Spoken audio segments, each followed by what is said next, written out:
Hello दोस्तों, स्वागत है आपका आपके अपने यूट्यूब चैनल दिसार जी के जीएस क्लासेस में। दोस्तों, आप सब लोग कैसे हैं? उम्मीद करते हैं आप सब लोग अच्छे होंगे, स्वस्थ होंगे, मस्त होंगे और अपनी तैयारी बेहतरीन तरीके से आप सभी कर रहे होंगे। दोस्तों, जैसा कि आपको पता है, हम आपको आरआरबी ग्रुप डी 2025 के लिए यूथ बुक का सॉल्यूशन करवा रहे हैं, जिसमें दोस्तों आज हम आपको करवाने वाले हैं बायोलॉजी के topic Annelida, Arthropoda, Mollusca, Echinodermata, Chordata, Aschelminthes के जितने भी question railway group D exam में पूछे गए दोस्तों, इन चैप्टरों से सारे हम इस वीडियो में कवर करने वाले हैं। दोस्तों, वीडियो अच्छा लगे वीडियो को लाइक कीजिए, शेयर कीजिए, कमेंट कीजिए। चैनल पे नए हैं चैनल को सब्सक्राइब कर लीजिए पल पल की अपडेट के लिए। और दोस्तों, हमसे जुड़ने के लिए, क्लास के अपडेट के लिए आप हमारा टेलीग्राम चैनल ज्वाइन कर सकते हैं। टेलीग्राम चैनल का लिंक मैंने डिस्क्रिप्शन बॉक्स में आपको दे दिया है। चलिए दोस्तों, देर न करते हुए स्टार्ट करते हैं आज का अपना सेशन।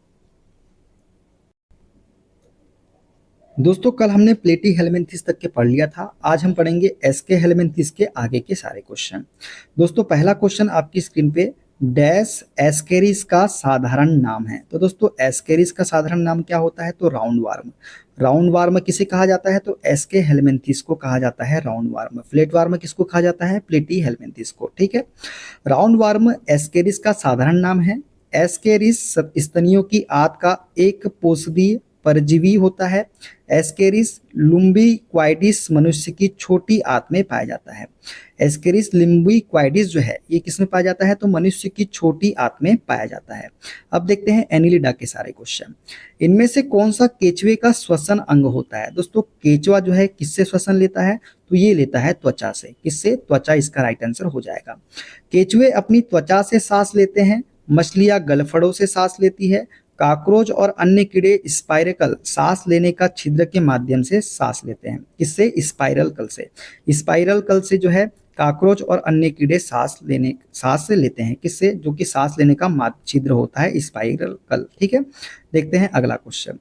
डैश का उपयोग वर्मी कंपोस्टिंग में किया जाता है। तो दोस्तों, वर्मी कंपोस्टिंग में जो है किसका? केचुओं का उपयोग किया जाता है। किसका? अर्थवर्म का। वर्मी कंपोस्टिंग के लिए किसका उपयोग किया जाता है? तो केचुओं का उपयोग किया जाता है। केचुए का उपयोग दोस्तों वर्मी कंपोस्टिंग में किया जाता है।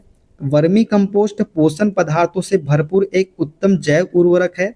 यह केचुआ आदि कीड़ों के द्वारा वनस्पतियों एवं भोजन के कचरे आदि को विघटित करके बनाई जाती है। ठीक है, देखते हैं अगला क्वेश्चन। डैश एनिलिडा वर्ग से संबंधित नहीं है। तो दोस्तों, एस्केरिस जो है ये एनिलिडा वर्ग से संबंधित नहीं है। बात करें केचुए की, नेरिस की या जोक की, ये एनिलिडा वर्ग से संबंधित है। दोस्तों, एनिलिडा वर्ग को रिंग वार्म या सैंड वार्म के रूप में जाना जाता है। किसको? एनिलिडा वर्ग को। यह एक बड़ा फाइलम है जिसमें 1000 से अधिक ज्ञात प्रजातियां हैं, जिनमें रिंग वार्म, केचुए, नेरिस, जोक आदि शामिल है। एनिलिडा वर्ग के जंतु जलीय एवं स्थलीय परजीवी होते हैं। इनका परिसंचरण तंत्र बंद प्रकार का होता है। इनमें उत्सर्जन पाया जाता है तथा उत्सर्जन नेफ्रिडिया द्वारा होता है। किसके द्वारा? नेफ्रिडिया द्वारा जो है उत्सर्जन इनमें होता है। किसमें? एनिलिडा वर्ग में। अब देखते हैं दोस्तों आर्थ्रोपोडा के सारे क्वेश्चन। कीटों में गैस के विनिमय के लिए वायु नलियों का एक जाल होता है। इन्हें डैश कहा जाता है। दोस्तों, कीटों में गैस के विनिमय के लिए वायु नलियों का एक जाल होता है। इन्हें हम श्वास प्रणाल कहते हैं। क्या बोलते हैं? इन्हें हम श्वास प्रणाल बोलते हैं। दोस्तों, कीटों में गैस के विनिमय के लिए वायु नलियों का एक जाल होता है। इन्हें श्वास प्रणाल, ट्रेकिया कहा जाता है। क्या कहा जाता है? ट्रेकिया। कीटों के श्वसन तंत्र में श्वास नली नामक नलिकाओं के एक जाल के माध्यम से ऑक्सीजन और कार्बन डाइऑक्साइड गैसों का आदान प्रदान होता है। किसमें? कीटों में, कीटों के श्वसन तंत्र में। ठीक है, देखते हैं अगला क्वेश्चन। डैश समूह से संबंधित पशुओं में जुड़े हुए पैर होते हैं। तो दोस्तों, कौन सा समूह है जिनमें पशुओं में जुड़े हुए पैर होते हैं? तो ये है हमारा आर्थ्रोपोडा। आर्थ्रोपोडा समूह से संबंधित पशुओं में जुड़े हुए पैर होते हैं। आर्थ्रोपोडा जंतु की बात करें दोस्तों, तो आर्थ्रोपोडा जंतु जगत का सबसे बड़ा संघ है।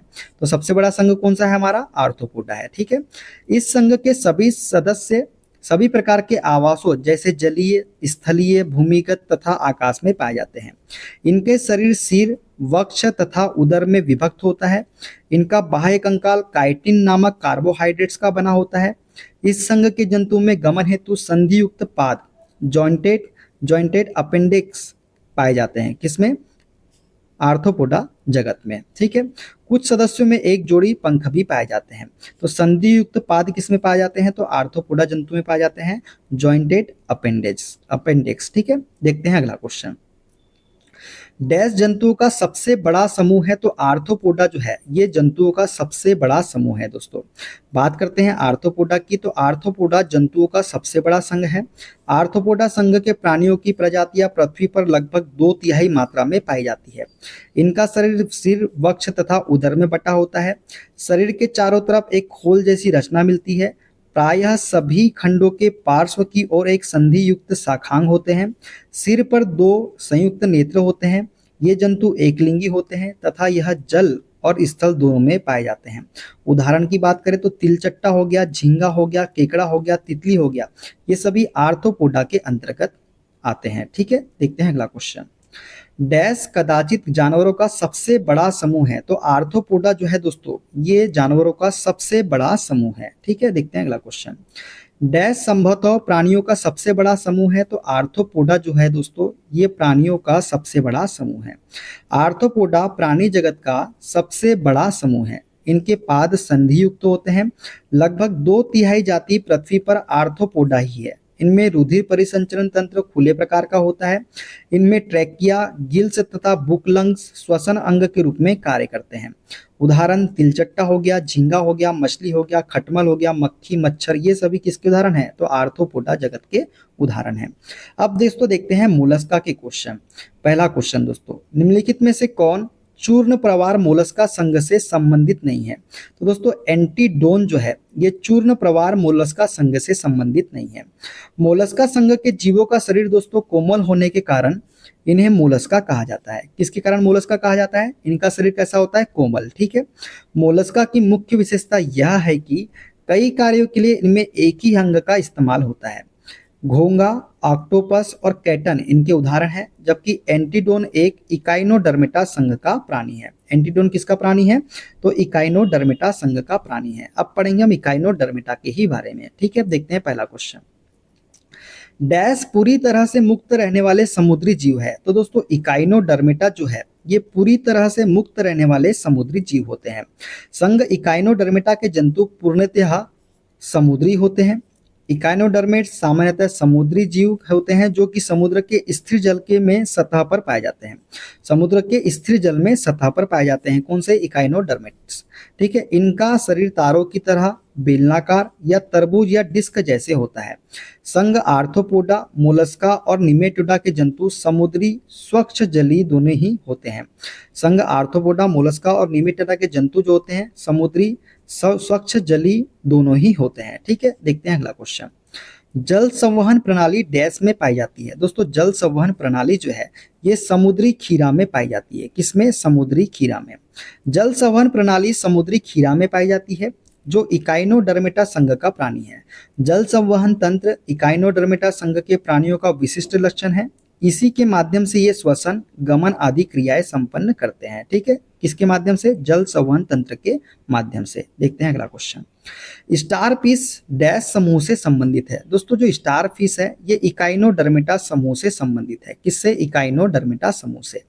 इकाइनोडर्मेटा संघ के सभी जीव समुद्री होते हैं जिनका शरीर कांटेदार होता है। इनके शरीर में जल प्रवाही संस्थान होता है। इन एकलिंगी प्राणियों का शरीर त्रिस्तरीय एवं 5 या अधिक बाहुओं में विभाजित रहता है। किसमें? यह इन एकलिंगी प्राणियों का शरीर जो है त्रिस्तरीय एवं 5 या अधिक बाहुओं में विभाजित होता है। स्टारफिश इकाइनोडर्मेटा समूह का प्राणी है। तारा मछली, सी आर्चिन, सी कुकुम्बर इस संघ के प्रमुख प्राणी हैं।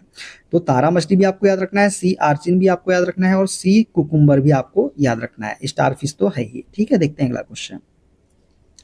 संघ के प्राणी अनन्य रूप से समुद्र में मुक्त जीवन जीने वाले प्राणी हैं। तो ये है हमारे शूलचर्मी इकाइनोडर्मेटा।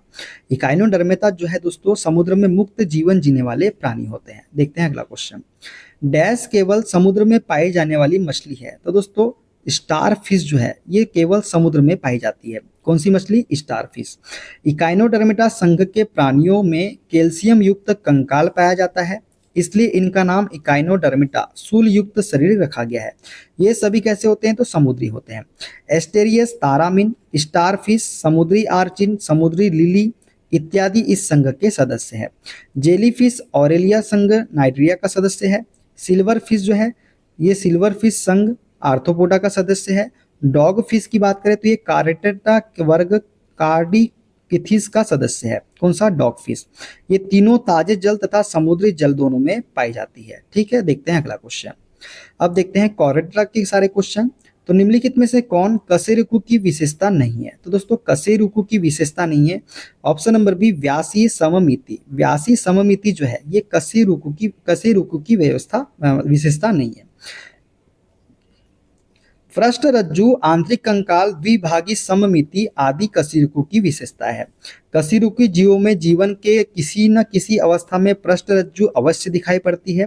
व्यासीय सममिति इकाइनोडर्मेटा वर्ग के जीवों में पाया जाता है, जिसे किसी भी कोण से दो बराबर भागों में बांटा जा सकता है। देखते हैं अगला क्वेश्चन।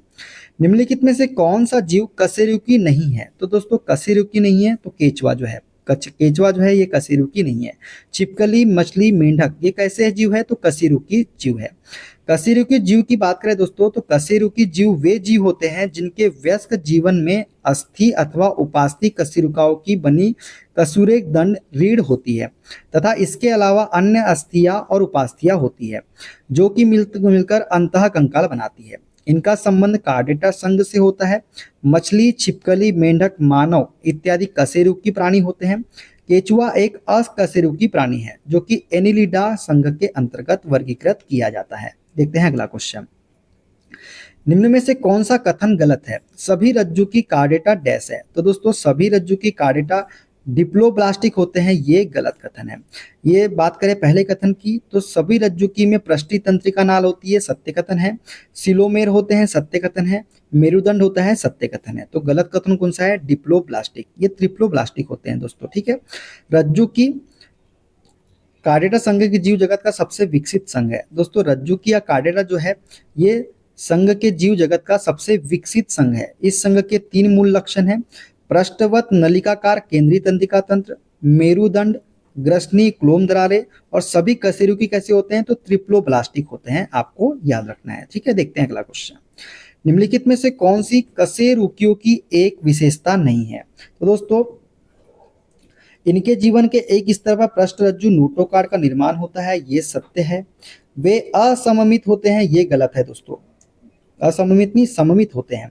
वे त्रिस्तरीय ट्रिप्लोब्लास्टिक होते हैं, बिल्कुल सही बात है। वे सिलोमेट होते हैं, ये भी सही है। तो गलत कथन कौन सा? विशेषता नहीं है इसकी, असममित होते वाला। ठीक है, कशेरुकी संघ के प्राणियों में 3 मूलभूत लक्षण होते हैं दोस्तों। कौन कौन से? पृष्ठ रज्जु, पृष्ठ खोखली तंत्रिका रज्जु तथा युग्मित क्लोम छिद्र पाए जाते हैं। किसमें? कशेरुकी संघ के प्राणियों में।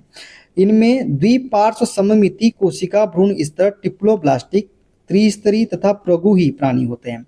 इनमें द्विपार्श्व सममिति कोशिका भ्रूण स्तर ट्रिप्लोब्लास्टिक तथा प्रगुही प्राणी होते हैं।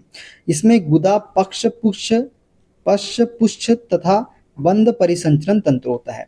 इनमें अंग तंत्र स्तर का संगठन पाया जाता है।